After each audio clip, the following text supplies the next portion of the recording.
here's what I learned in 2nd of April 2025. Let's start with the first book that I was reading, The Joy of X.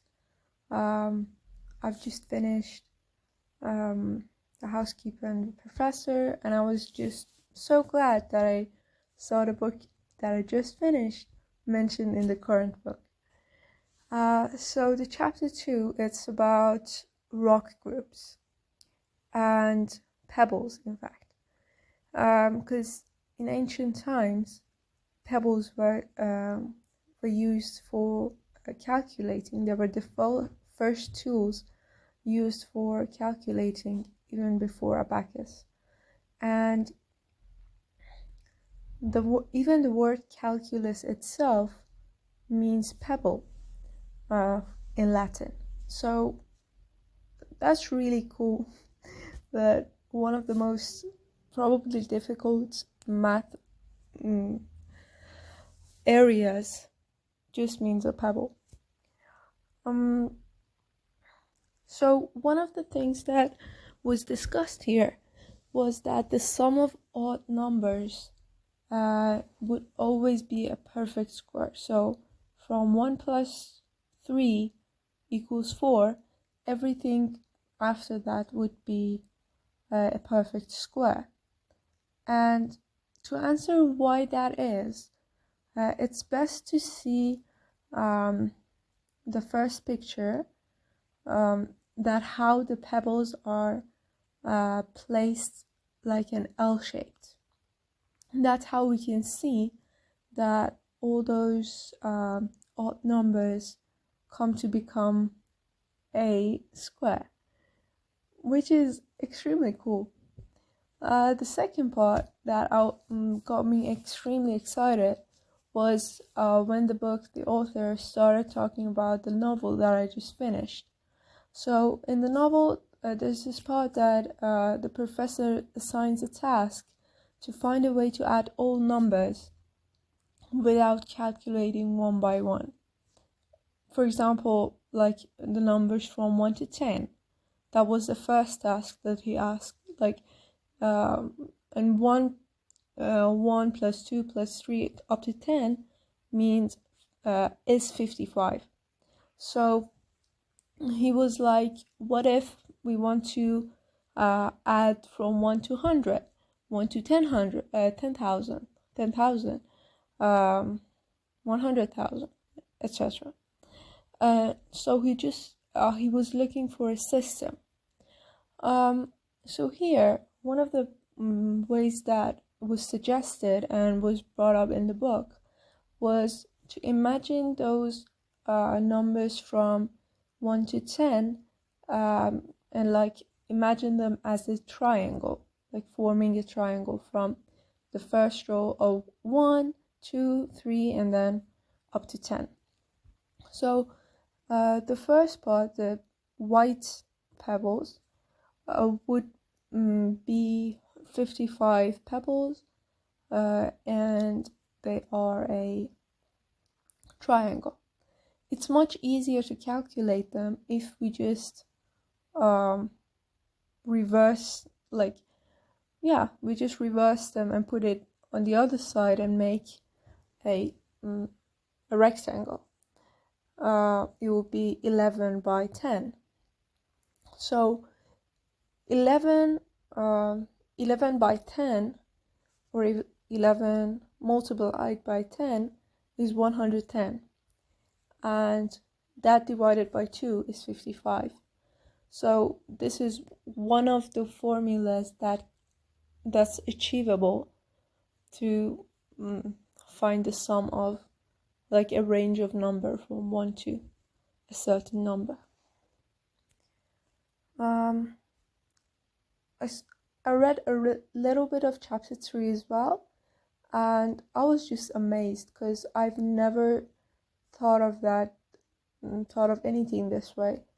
It was talking about how after addition we learn subtraction, and how subtraction has something disturbing in it because it brings with it the idea of negative.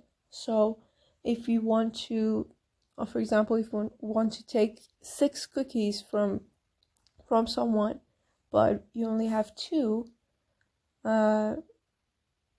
you're going to have -4 cookies,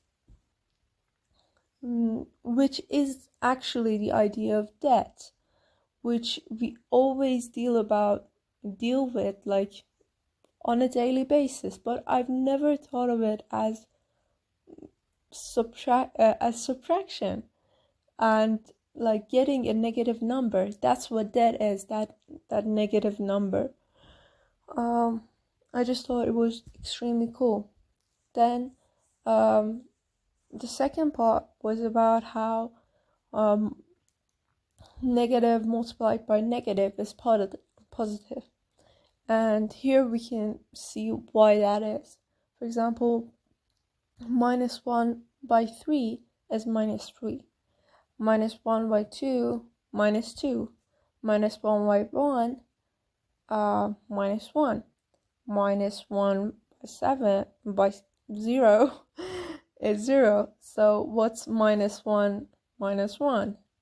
It should be 1, because in each step we're adding 1. So after 0 we should be able to add 1. And that's how it works logically, even though when we see it somewhere we might not make sense of it. But as I saw it this way, in like a chronological order, I just came to realize what it meant. This is just a cool book, like The Joy of X. I totally recommend that anyone who's interested in anything read it, because I'm extremely amazed. Then I was watching a YouTube video from Film Cooper. Apparently Gal Gadot is not the best actress. That's all I learned. And yeah.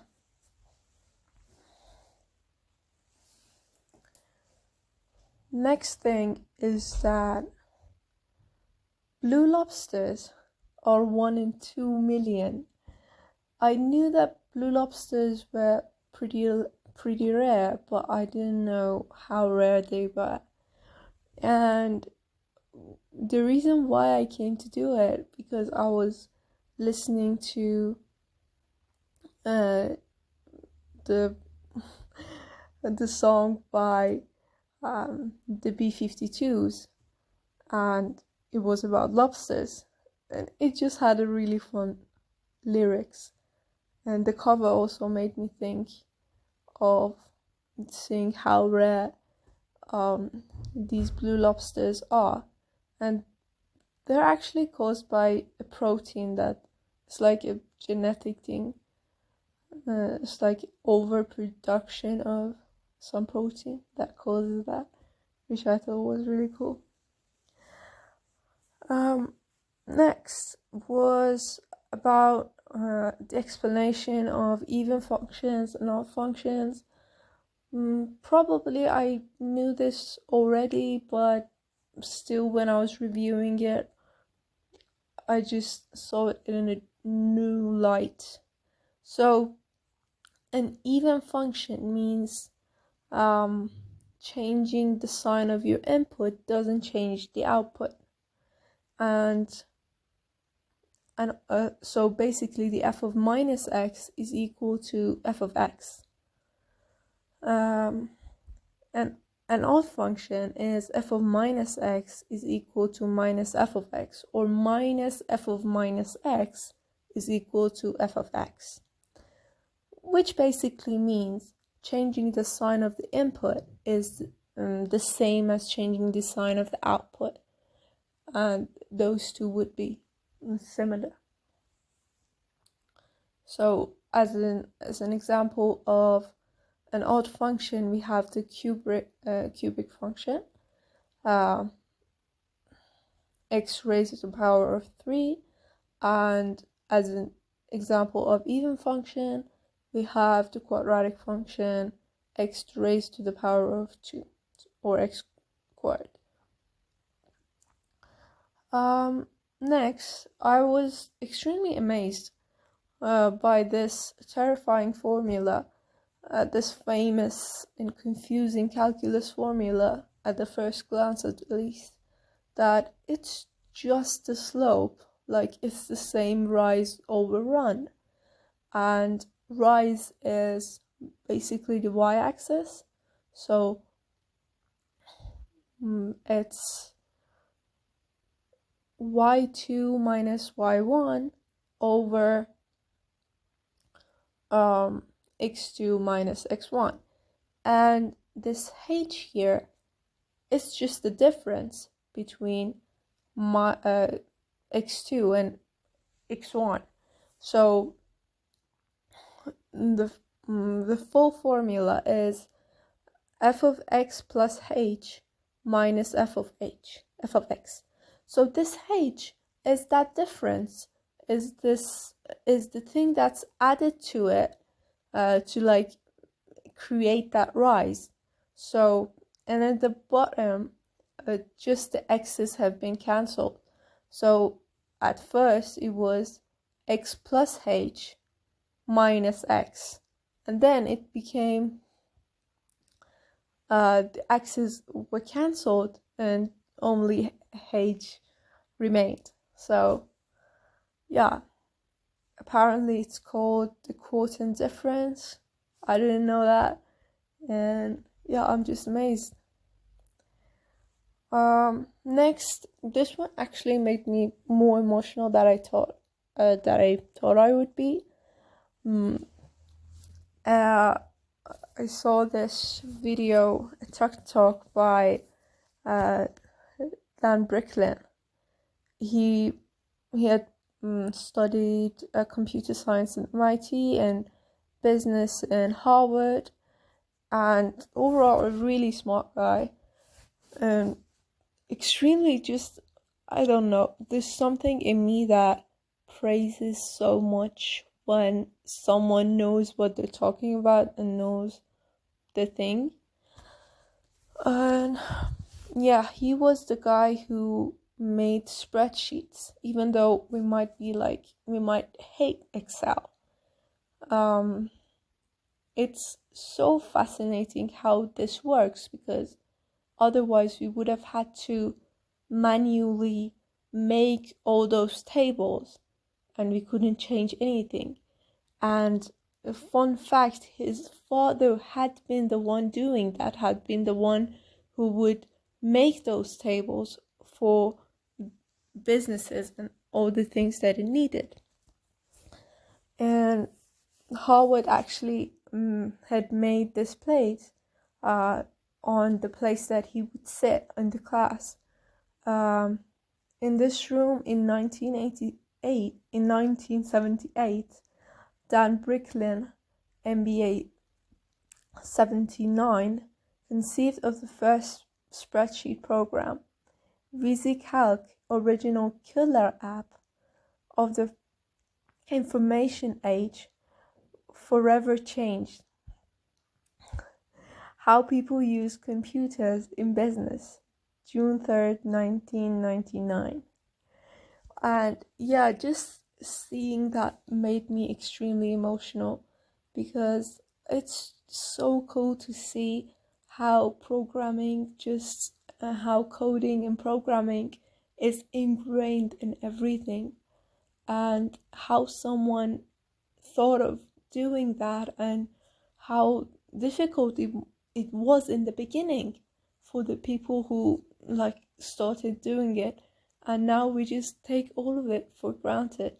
I also saw the commercial for Excel, Microsoft Excel, in 1990, and yeah, it was really interesting. Next, probably related, is code it yourself instead of copying and pasting.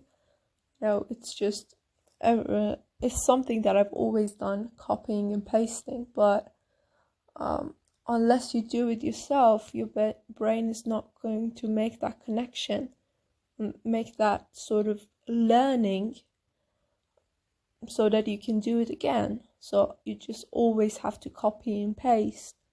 And even though you've copied and pasted several times, you may not have learned it, which has happened to me so many times. So you're not going to become a mathematician or just an original problem solver unless you have dealt with the problem yourself, like have tried to understand it and then answer it. So there's no shortcut.